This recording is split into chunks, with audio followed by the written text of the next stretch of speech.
పరిస్థితి అని చెప్పొచ్చు. యానంలో చాలా చోట్ల అంతా కూడా ఇలా ముడిపోవడం కారణం ఏంటంటే లాస్ట్ టైం మనం వీడియోలో కూడా చెప్పాం, ఏదైతే మనకి డిపార్ట్మెంట్ ఉందో ఎలక్ట్రిసిటీ డిపార్ట్మెంట్ పక్కన డ్రైనేజ్ అనేది క్లీన్ చేసినట్లయితే వాటర్ త్వరగా వెళ్తుందని చెప్పడం జరిగింది. ఈరోజు చూసినట్లయితే స్కూల్ పిల్లలు కానీ అలాగే పబ్లిక్ కూడా చాలా ఇబ్బంది పడుతున్నారు. ప్రతి ఒక్కటి కూడా ప్రభుత్వం నిర్లక్ష్యం చేస్తుంది, పట్టించుకోలేని ప్రజాప్రతినిధుల వల్లే ఇలా జరుగుతుందని చెప్పి మరొకసారి తెలియజేస్తున్నాం. ఇక్కడ చూసినట్లయితే ఓవరాల్గా మొత్తం యానం అంతా కూడా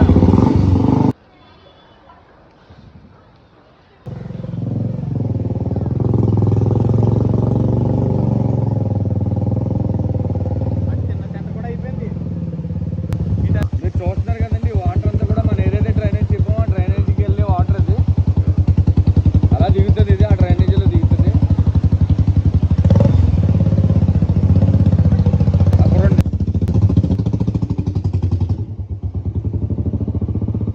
ఇంకా లాగేసి పెట్టుకుంది.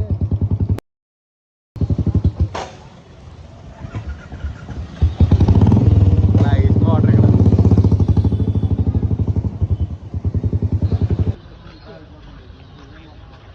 యానం అంతా చూస్తేనేమో నీరుతో మొత్తం ఫుల్ అయిపోయింది. మరి ఇక్కడ ఏమైంది, బ్లాక్ అయిపోయింటే ఎలా అవుతుంది? యానం మొత్తం అంతా ఏమో ఫుల్ అయిపోయింది. ఇక్కడ ఎలా ఉంటే అలా ఎలా అవుతుంది? మనం లాస్ట్ టైం కూడా ఒకసారి చెప్పాం, మనం ఇది క్లీన్ చేసి ఉంటే వాటర్ అంతా వెళ్తుందని. ఈ రోజు అక్కడ స్కూల్ పిల్లలు ఇబ్బంది పడుతున్నారు, ప్రజలు ఇబ్బంది పడుతున్నారు. అంటే కారణం ఏంటంటే ఈ డ్రైనేజ్ అనేది క్లీన్ చేయడం వల్లే. ఒక్కసారి చూడండి, ఈ డ్రైనేజ్ అనేది ఎంత దారుణంగా ఉంది. దీని నిండా ఉంటే వాటర్ ఎక్కడ కదులుతుందండి? వాటర్ వచ్చి ఇక్కడ మొత్తం అంతా ఇక్కడ ఉండిపోతుందంటే వెళ్ళడానికి లేదు. ఇక్కడ వెళ్ళడానికి వెళ్ళే స్కోప్ లేదు. ఎందుకంటే దీని చెట్లు తుక్కు చెట్లు ఉండిపోవడం వల్ల ఎలా వెళ్తుంది అనేది ఒకసారి మీరే ఆలోచించండి. ఒకసారి మేమందరికి ఎందుకు చెప్తున్నా ఉంటే నిజంగా చూస్తుంటే డ్రైనేజీ వేరే చూసారనుకోండి ఎంత పెద్ద ఉందో చూడండి. ఇంచుమించుగా 10 అడుగులు ఉంటుంది. ఇది 10 అడుగుల దాంట్లో ఎంత చెత్త పడేస్తుందో చూడండి. మొత్తం లోపడంతా భయంకరమైనది. ఇది ఇక్కడ ఉన్న ఎవరైతే ఇక్కడ స్థానికంగా ఎప్పుడు రెగ్యులర్ గా మనకి ఇక్కడ రిక్షా స్టాండ్లు ఎవరైతే ఉంటారో ఆ సభ్యులు కూడా చెప్తున్నారు చాలా ఇబ్బందులు పడుతున్నారు. నీరు వెళ్ళట్లేదు.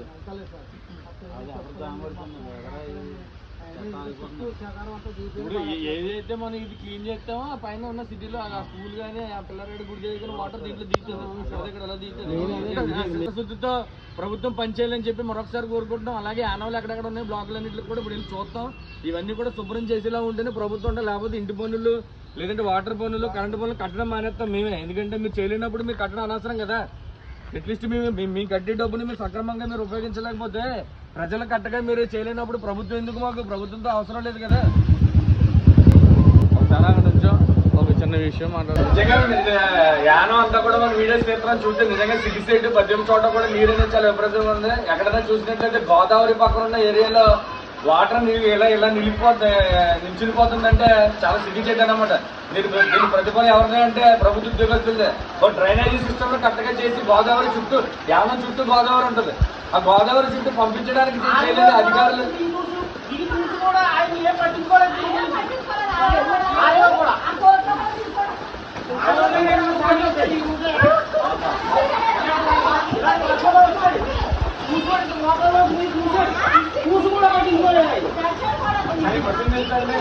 బయట అక్కడ చెప్తున్నాం మనకి చుట్టూ గోదావరి ఉంది.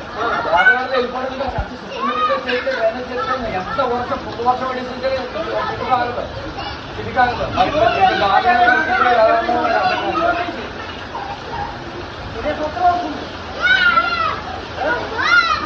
దయచేసి ప్రజలారా ఈ విపత్తు ఏంటంటే వీళ్ళకి తగిన కరెక్ట్గా చేయకపోవడం వల్ల ఏదైతే గోదావరి ఉందో గోదావరికి కరెక్ట్గా సిస్టమేటిక్ కనుక వాటర్ చూసి కరెక్ట్గా పెట్టినట్లయితే ఎంత వర్షం వాటర్ సరే వెళ్ళిపోతుంది. దీని మీద ప్రభుత్వం నిర్లక్ష్యం చేస్తుంది, ప్రజాప్రతినిధి పట్టించుకోవట్లేదు. దీని మీద తక్షణ చర్యలు తీసుకోవాలి. ఇకపై యానంలో ఉండకూడదు అనుకుంటే ఖచ్చితంగా అవగాహన ఉన్న ఇంజనీర్ని, అవగాహన ఉన్న ఏఈని జేఈని తీసుకొచ్చి అవగాహన ఉన్న వాళ్ళకి చూపించాలి తప్ప అవగాహన లేని వాళ్ళకి చెప్పకూడదని చెప్పి మరొకసారి తెలియజేస్తాం.